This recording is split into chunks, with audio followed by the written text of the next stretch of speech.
I met 12-year-old Bradford only an hour ago.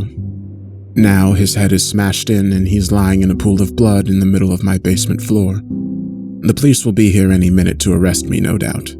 They'll gather testimony from the other 3 boys that were here tonight, then from the nearly 100 other boys that have visited my basement over the past 17 years. Alright, writing that down makes me sound like a pervert, but I'm not a pervert. Let's get that out there. This is my final confession. It all started in the year 2002. I had just graduated with a master in psychology and was working at Top Hat Video to pay the bills, while pursuing research on psychedelic therapy on the side. While exiting the local Cinemark after seeing signs on opening night, I noticed a group of 4 boys gathered around the ticket booth, one of whom I recognized as a neighborhood kid, Jimmy McConkey. They had just learned that the 11:15 p.m. showing was sold out and were trying to figure out whose mom could come pick them up. Jimmy saw me and called out, "Hey, Mr. Marcus, how's it going?"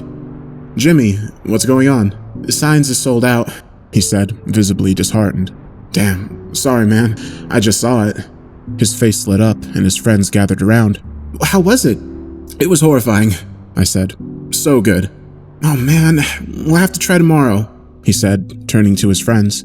They nodded in affirmation. Then I started thinking. My latest research had been on the use of psychedelics to treat early childhood trauma. In theory, the drugs could help access a higher plane of existence, which, with the guidance of a licensed professional, could be used to gain a deeper understanding of the trauma. Of course, much of what I was studying back then is almost common knowledge in progressive psychiatric circles today. LSD, MDMA, and psilocybin, as found in mushrooms, are used regularly in underground guided therapy sessions nowadays. But back then, no way. On a whim, I invited the boys over to my house. I told them I'd give them a preview of Signs without spoiling too much. Since the kids still didn't have a ride home, they accepted my invitation. They packed into my Subaru Outback and I took them to my home. For all the talk about stranger danger, these 12-year-olds were much too confident coming with me. Though, again, I had no ill intent. I never did. At any point. It sounds so creepy writing it down like this, but a handful of willing kids was exactly what I needed to test my methods. If the combination of psychedelics and hypnosis could work for trauma, why not for fun? I gave the 4 of them some Pepsi while I got the basement ready. I set up 4 chairs in the middle of my unfinished basement, turned on the surround sound speakers, and got a bell from the storage room. I ground up tablets of MDMA and fed them into the dry powder inhaler. I brought the boys down and invited them to take a seat. "I'm gonna set the scene for you," I said, handing them blindfolds. "Imagine you're on a farmhouse in the middle of rural Pennsylvania." Once their blindfolds were fastened, I started the binaural beats on the speakers. "You are surrounded by hundreds of acres of cornfield," I said and rang the bell. I took the powder inhaler to each one and instructed them to inhale on my count. 1, 2, 3. Breathe in, I'd say, spraying the ground MDMA. "This will help you envision the scene a bit better," I told them. They were giddy with excitement as I walked them through the story. I could tell when the drugs kicked in because their reactions became more animated. Once I realized my power, I'll admit, I embellished the details a little bit, but the boys were having the time of their life. Although I wanted to go deeper, I stuck with the story, making sure to get their permission before veering into spoiler territory. I ended on a strong note, then let the high wear off before driving them home. The boys decided, on their own volition, that they'd tell their parents that they saw the movie as planned and that it was fantastic. They knew it was sketchy going over to a single neighborhood man's house under the radar, so they promised each other to keep quiet. As the months went on, that same group of boys returned a few more times, asking me to take them on some sort of adventure. Sometimes they'd had specific requests. "I want to fly, let's do a haunted house, how about a creepy version of Disneyland, etc." Other times, they let me call the shots. The process was simple enough. I played around with the drug types and dosages, along with my hypnosis techniques and music. Eventually, I had formulas for every type of occasion. As that group of 4 boys got older, they brought their younger brothers and their other neighborhood kids as kind of a sacred rite of passage. In 2007, Jimmy graduated high school. He went on to other things, and I stayed in the same place, continuing my research. Eventually, I got a job teaching Psychology 101 at the community college. By that time, I had made myself a group of about 8 regulars aged 12 to 15 that would come over about once a month and allow me to take them on whatever adventure they, or I, wanted. Again, not a pervert. After applying blindfolds, dimming the lights, putting on music, and giving each of them a couple of inhales of my special powder, I told them to imagine various scenarios. I'd give only a basic level of detail and allow their drug-infused brains to fill the gaps. I'll admit, I pushed the boundaries sometimes to see what kind of reaction I could get. It was around 2015 when I made my first real breakthrough. I had a group of 6 boys, I think. After the regular setup, I decided to do something a little different. To the best of my recollection, here's how the session went. I want you to imagine you've arrived at an abandoned mansion in the middle of the desert.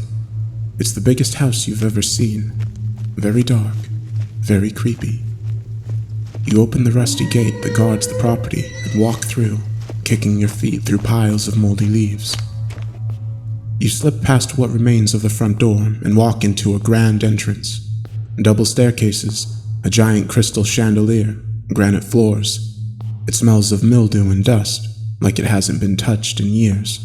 Cobwebs cake seemingly every corner. As you step in and take in the utter beauty of this masterpiece of a mansion, you hear something, the faint lull of a cello. Intrigued, you follow the sound, taking you down long, winding corridors to a 2-story library. The shelves are stocked with books, but they are dusty and rotted, much like everything else in the house. The faded sun makes its way through the large stained glass windows, giving off glares of all colors. In the center of the room is a beautiful woman. She is the composite of every beautiful woman you have ever seen. Each of the boys shifted, with smiles creeping on their faces.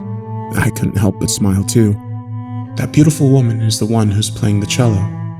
She plays with such fervent passion. The way it reverberates through the library sends a chill down your spine. As you stand there, watching her play, carefully with seemingly her whole body, you notice that the second-floor mezzanine is beginning to fill up with people. People you know. Friends, family, acquaintances. They wear somber looks as they take their place standing above you. None of them seem to notice you standing there. Suddenly, you realize why they're there. Off to the side, behind the cellist, is an open casket. Your heart sinks as you begin to understand the situation you have walked into. You cautiously approach the mahogany casket as the cello croons in the background. You lean forward to get a closer look at the body. There, with taut white flesh, closed eyes, and caked-in makeup, is your dead body. One of the boys yelped and fell out of his chair. The other snapped out of hypnosis, ripping the blindfolds off. A couple of them had tears streaming down their faces. I turned off the music and nervously watched them compose themselves in silence. There were so many emotions in the room, I couldn't get a good read on the boys. Eventually, once things relaxed a bit, one of the boys approached me. I'm gonna go home. Okay, do you need a ride? Are you okay? I'll be fine. I just... He paused for a moment, holding back tears. I've been an asshole to my little brother lately. Now I'm worried that I'll die, or he'll die before I get a chance to make things right. I don't want things to end like this. I want him to know. He looked around to the other guys and saw their emotions seemed to match his own. I want him to know I love him. He walked upstairs, out the front door, never to be seen again.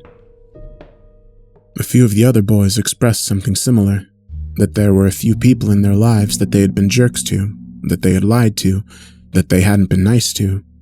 They wanted to make things right. For the first time since I had begun this endeavor, I felt good about myself. It was the first time I had dared do anything meaningful with the therapy, and it seemed to be effective. These boys' lives were changed for good because of this simple session. Fast forward a few years, and I've had almost 100 different boys come to do guided psychedelic therapy sessions with me. They all understand the gravity of keeping it on the down low, a point that tended to be baked into the initial invitation. Tonight, however, I took things too far. Rather than using the therapy as a method to help the boys explore themselves, I attempted to use it as a method to learn the secrets of the universe. Just a few hours ago, a group of 4 boys, 2 of which I had hosted before, stopped by, asking if I could conduct a session. I had nothing else going on, aside from a little research and late-night solo drinking, so I let them in. They had just come from basketball practice. They followed me into the basement and took their seats. The 2 boys that had been there before, Adam and Bryson, explained the process to the 2 new boys, Bradford and Trey. The 2 new boys seemed nervous, as most first-timers are, but they trusted their friends enough to proceed. I started the music, dimmed the lights, and instructed them to place the blindfolds on. I took another sip of whiskey, then walked the inhaler around, giving each boy 3 puffs of my special sauce. Aside from generalities, I don't usually plan these adventures too far in advance. I suppose it was the late-night reading of Lovecraft infused with alcohol and a relentless thunderstorm that led me on tonight's particular excursion. I started the session slowly, allowing about 30 minutes for the drugs to take full effect, all while occasionally ringing the bell. You find yourself in the middle of the woods one evening, the pink sky filtering through thick rows of pine trees. You walk, carefully, mindfully through the woods, the soft padding of fallen pine needles cushioning your every step. The boys slouched in their chairs as they fell deeper into hypnosis.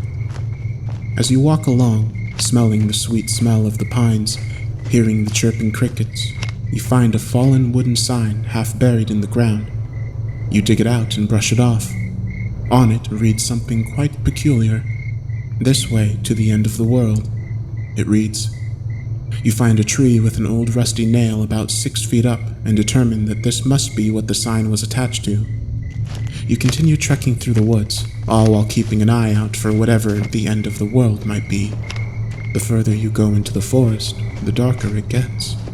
Pretty soon you start to feel something. You start to internalize the gravity of the situation. Although you thought the sign was silly at first, you now believe it. You become confident that you are about to discover something groundbreaking.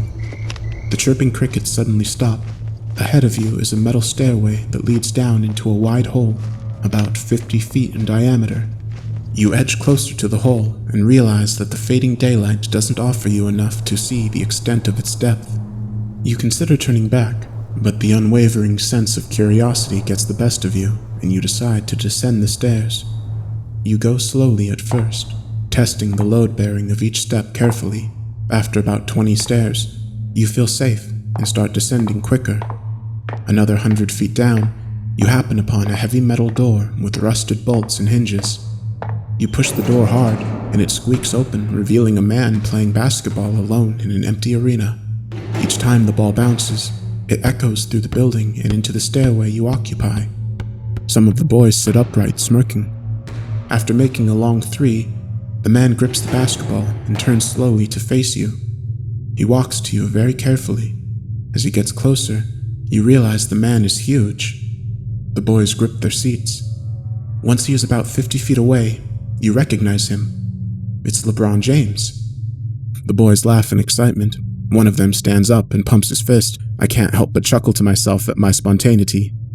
LeBron James is probably the only current NBA player I can name. When he gets to the doorway, standing right in front of you, a serious look passes on his face and he begins to speak. I clear my throat and drop my voice. I know that you think you're just having a fun time, going on a psychedelic adventure, but you have to understand something, he says. This journey is important, very important. What you're doing has the potential to unlock all of the mysteries of Earth. You have to keep going. Promise me you'll keep going. One of the boys swallows hard. All of them nod in agreement. Then, the ball he's holding turns to fire. He dribbles it a few times and spins it on his finger, apparently unfazed. He hands you the ball, and you hold it with both hands. The flames dance around the ball without burning you. This will help light your path, he says, and then slams the door. LeBron James is gone. You continue down the stairwell, your path lit by the flaming basketball. After another hour of descending the stairs, you've reached a second door. This one is as equally heavy and rusty as the first. As you push it open, you hear the sound of waves crashing. You lean your shoulder into the door, as you did with the first one, and shove it open. Sand spills onto your feet. You look upon a beautiful, endless beach of white sand bordered by blue, crashing waves on one side and lush jungle vegetation on the other. A cool, saltwater mist touches your skin. When you hear the ding of the bell, the sun will rise. 1, 2, 3. I dinged the bell and waited for a moment. A couple of the boys leaned forward. You can still hear the waves crashing and feel the ocean mist, but the world is pitch black. No stars, no moon. You can only see the few feet of sand in front of you, as illuminated by the flaming basketball. As you focus on the sound, you can hear someone walking toward you. When I count to 3 and ding the bell, the sun will reappear, and your mother will be standing there. 1, 2, 3. I dinged the bell again. The boy smiled nervously. This woman brought you into this world. She fed you, clothed you, changed your diapers. Your mother sacrificed so much for you. You feel this. In this moment, you internalize an undying gratitude for your mother. You will do absolutely anything for her. You'd take a bullet for her or jump in front of a bus. Absolutely anything. I wait for a moment, allowing my words to marinate. Your mother stands in the sand about 50 feet back, looking at you with a smile. She invites you in, but you can't move. You're stuck in the stairwell. As soon as you realize this, you see someone else approach. A man, dressed head to toe in black, emerges from the jungle with a machete. His identity is concealed by a leather black mask. Your mother continues to smile, unaware of the man in black approaching. You try to call out, but you can't speak. You wave your hands furiously until she pays attention. A look of fear passes over her. As she turns around to confront her attacker, the man hits her over the head, knocking her unconscious. You notice for the first time that there is a large cage in the sand behind the attacker. The man drags your unconscious mother into the cage, slams the door, and locks it. You look at her limp body sprawled out on the metal floor of the cage and are filled with rage. You try to move again, but can't. You try to scream, but can't. The man in black notices you and approaches. When he's standing right in front of you, he dangles the key to the cage and laughs a deep, ugly chuckle. He then throws the key out of the door over your head.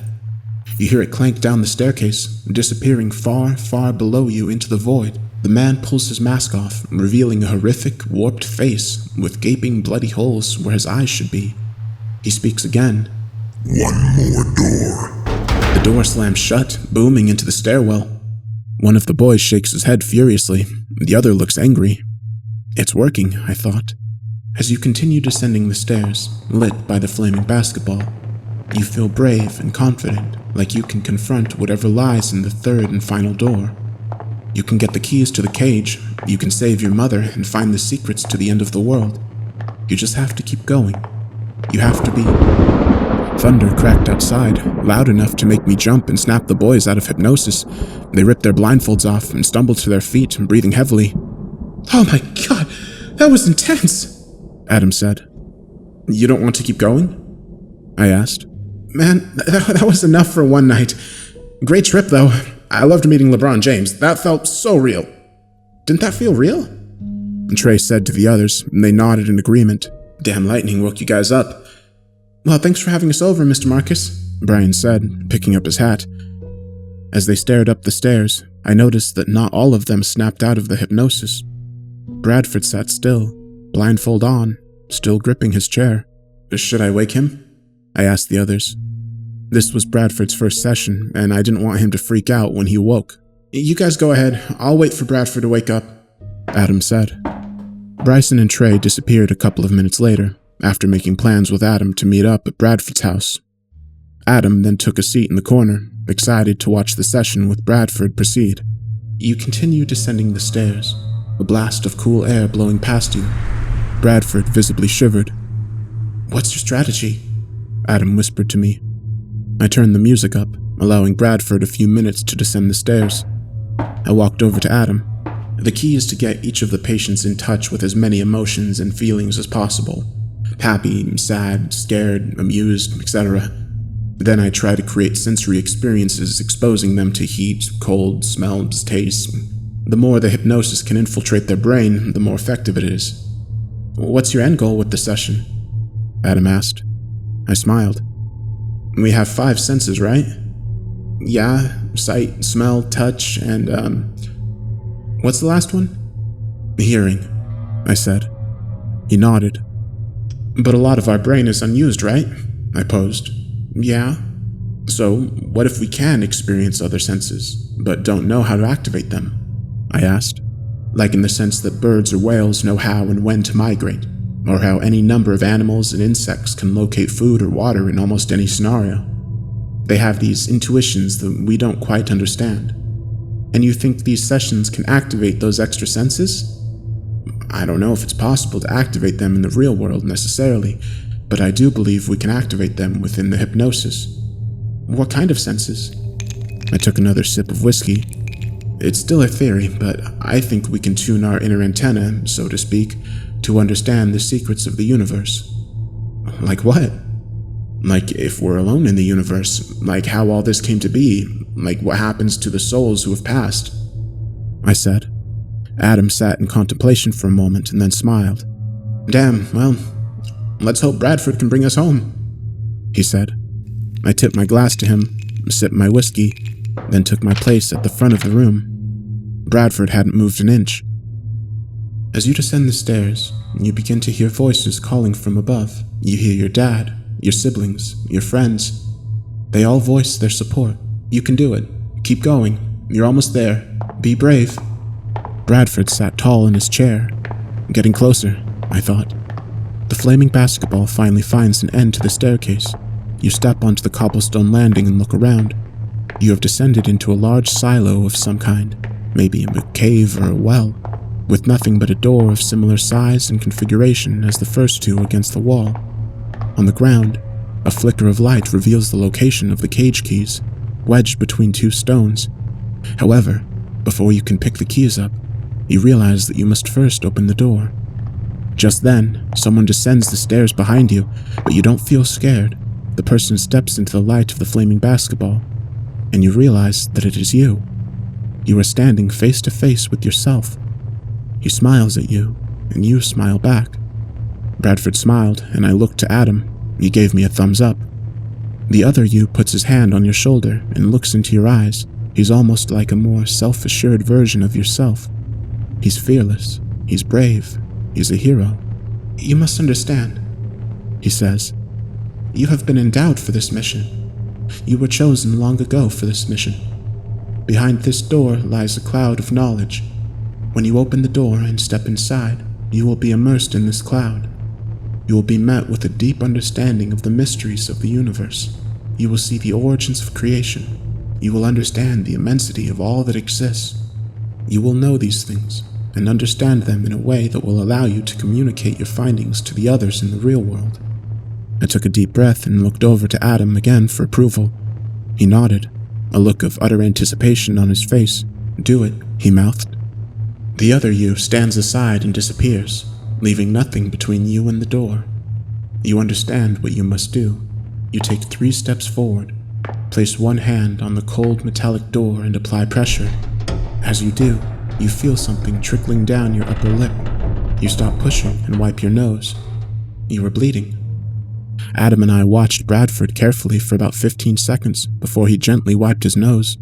He motioned his head to look down at his hand and opened his mouth in surprise. There was blood, actual blood, on his hands. Holy shit, Adam whispered to me. Frankly, I was more shocked than he was. Bradford was my first completely immersed patient. He was in my complete control. This was not an empowering thought, mind you. It was a horrifying one.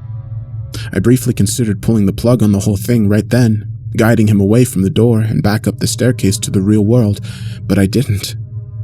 Goddamn Lovecraft. I swallowed hard and held my bell steady. Now, I'm going to count to 3 and ring the bell. When you hear the bell, you will push open the door and become immersed in the cloud. After a few moments in the cloud, I will ring the bell and you will exit the cloud and close the door behind you. I repeated the instructions, then took a deep breath. Here we go, I mouthed to Adam. He nodded. 1, 2, 3. I said, then dinged the bell. Bradford jolted, flailing his arms and grunting. His chair rocked violently. I instructed Adam to steady it so he didn't tumble off. How responsible of me. The jolting stopped after a minute, and Bradford sat still. Both his nostrils were bleeding now. Now, when I ring the bell again, you will exit the room and close the door behind you. 1, 2... Bradford stood up abruptly, sending the chair and Adam sprawling onto the floor behind him. He ripped his blindfold off and looked around the room frantically like a trapped animal. "Bradford, it's all okay," I said, but I knew it wasn't.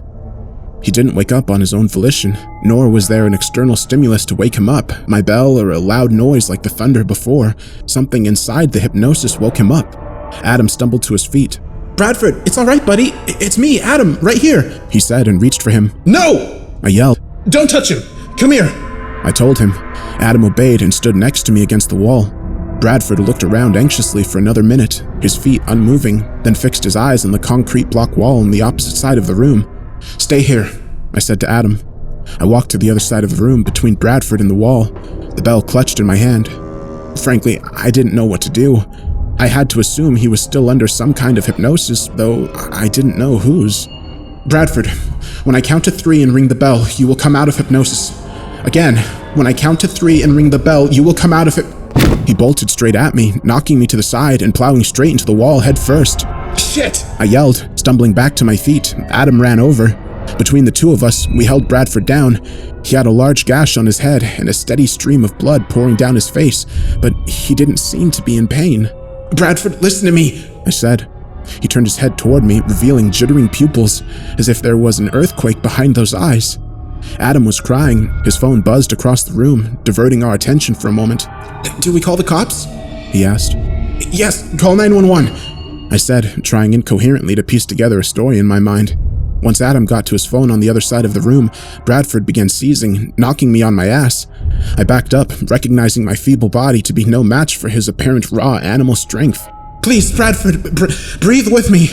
He again eyed the block wall and ran at it at full force, his skull crunching on impact. Blood splattered on the wall and the floor. He fell onto the ground with a hollow thud. Adam screamed. I tried to lay Bradford's lifeless body straight when his eyes shot open, a look of pure terror on his face. "No!" He screamed and rolled away from me. He got onto his hands and knees, breathing heavily. As I carefully eased toward him, he let out a loud grunt and began hitting his head on the concrete floor with inhuman intensity. The sound of his head repeatedly crunching against the floor like that will haunt me forever.